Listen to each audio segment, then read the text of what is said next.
Hi, my name is Todd Harris, and I'm the former program director at Mission Meadows. And this is just another video in the series that I've created about various program how-tos and trying to just get some systems in place that I hope can be a helpful resource to whoever may carry on the camp and be responsible for some of the programming components of making camp happen. So this specific video has to do with speakers, how I go about basically recruiting speakers, and then the conversations that happen thereafter, culminating with sending them contracts and information about the specific weekend or week that they will be speaking for. So in my role, I'm responsible for recruiting speakers in two separate things. The first, and probably most obvious, would be for our weeks of summer camp. And the second would be for our school year retreats.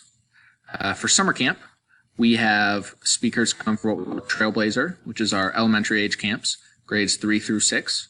We typically have three Trailblazer weeks each summer.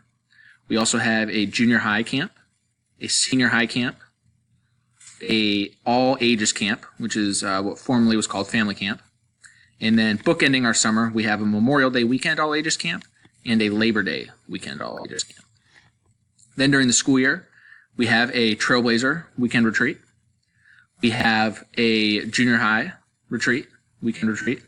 We have a senior high weekend retreat. We also have a man camp weekend retreat that we need speakers for as well. So regardless of whether it is a speaker for summer camp or a speaker for the school year, what I typically do is I typically reach out to various contacts that I have. Maybe this is a pastor in a local covenant church, maybe it's a youth pastor. Maybe I reach out to a speaker that we've had in years past and say, hey, do you know of anyone who would be a good speaker for this particular camp or for this particular weekend? Sometimes I even reach out to former staff members, and the networks spread pretty far, and you'll be pretty surprised at the connections that can be made and the amazing speakers that can be found just kind of through that type of networking.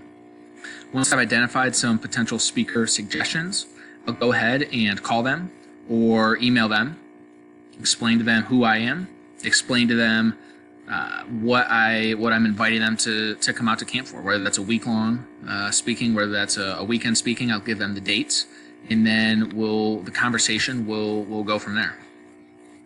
Once they say that they're in, that it works out with their schedule, they're able to do it, I will then go ahead and send them out I'll send them two things. I'll send them a speaker contract that basically outlines all the important details of the dates of the camp, how often and when they will be speaking, how they will be compensated, what their housing accommodations will be, just those pertinent details to make sure that those don't get lost and to make sure that we're communicating clearly about them.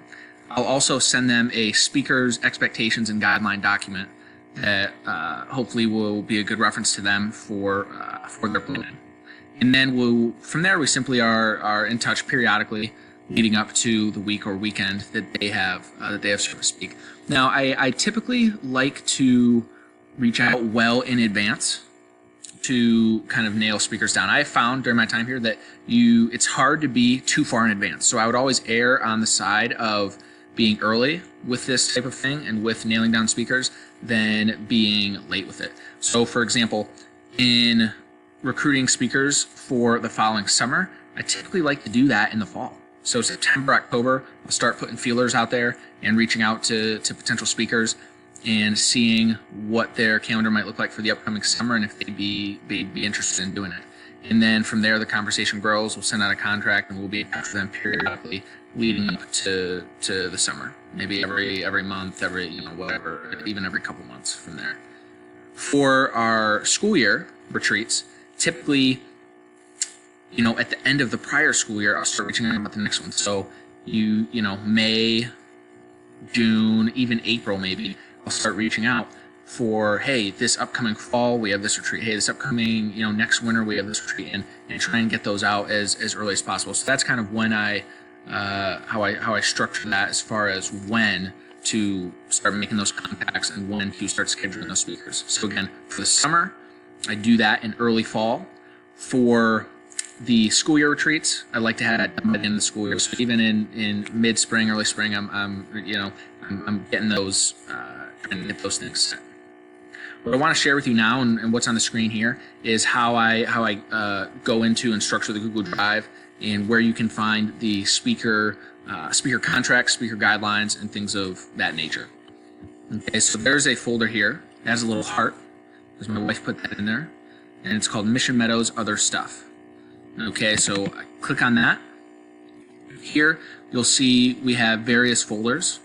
Okay, we have the 2018-2019 school year. Within that, there is a program weekends.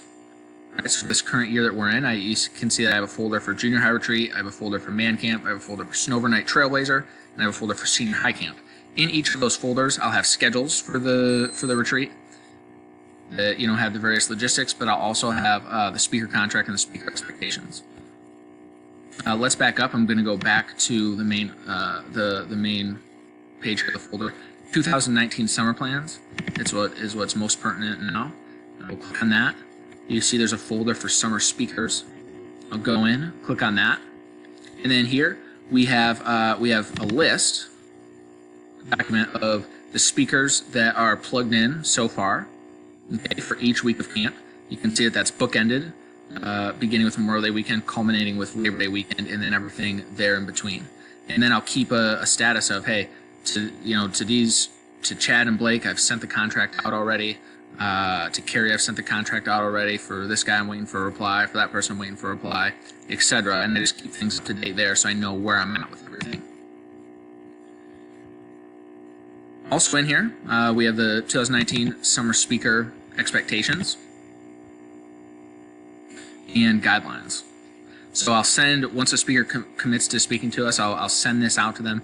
This is just a helpful thing for them to so that they can know what's expected of them and what kind of guidelines they're going to be adhering to during their time at camp. And it's just a good way for us to communicate who we are and kind of where we're coming from with everything.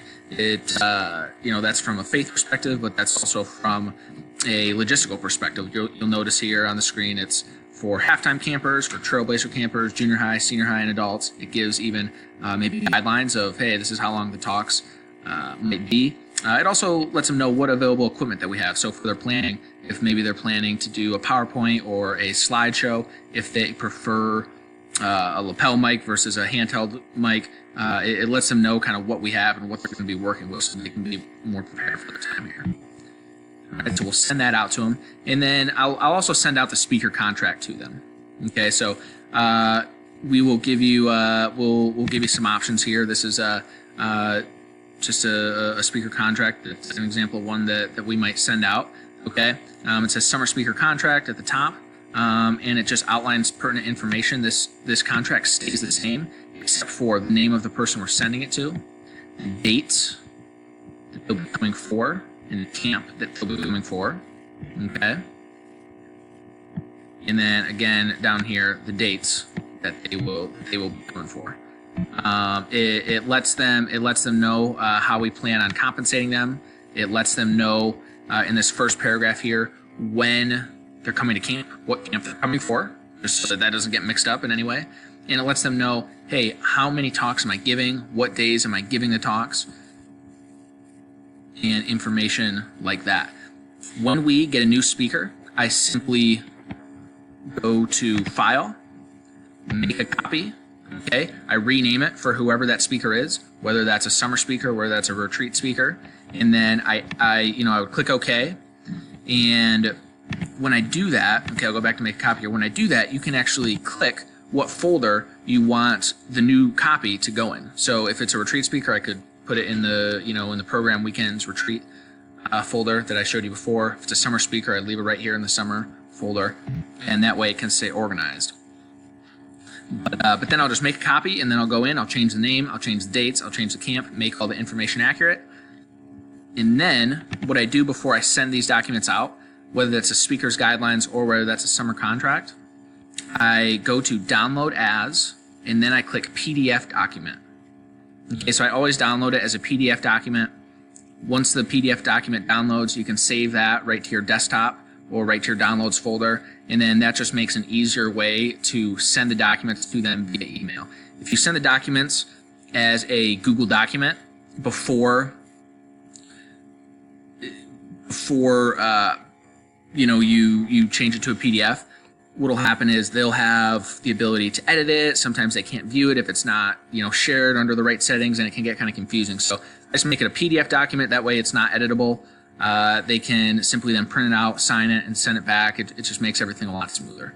So again, that's just under File, Download as, PDF document. You can save it onto your computer, and you'll send it via email as an attachment to whoever that speaker might be.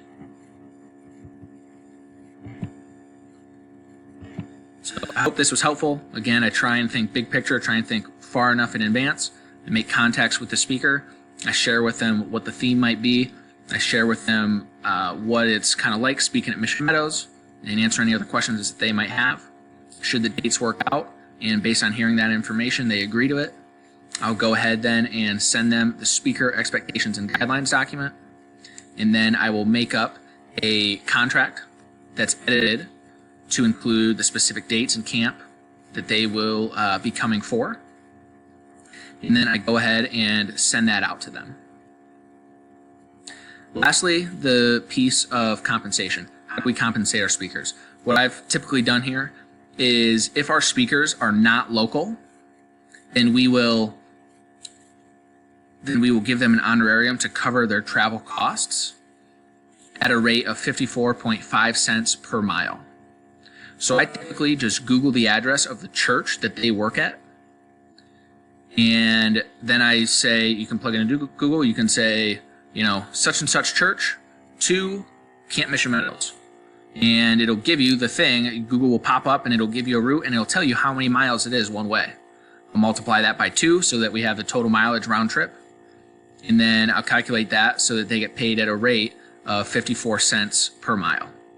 And then we will, once we calculate that, we'll go ahead and email them that information just to make sure that they're clear on that.